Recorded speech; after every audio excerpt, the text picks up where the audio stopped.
With Prepare app, you can create layouts based on the 3D data of your drawing. To start, press Layout in the CAD menu.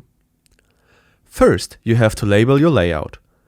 Below that, you can rotate your entire layout. The rotation angle must be in degrees.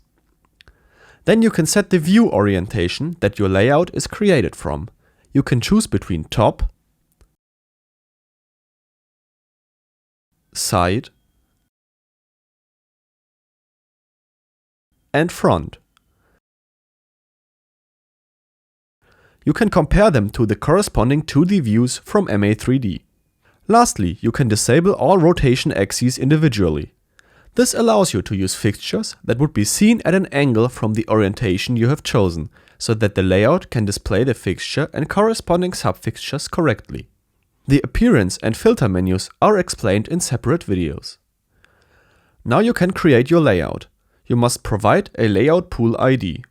Existing layouts will be overridden. Prepare app scales all fixtures in the layout to the size of the imported fixture. You can define a set size via the Set Fixture Size To field. This only applies to main fixtures to correct different fixture sizes. If you want to resize your sub-IDs as well, you can check the Include Multi-Fixtures checkbox.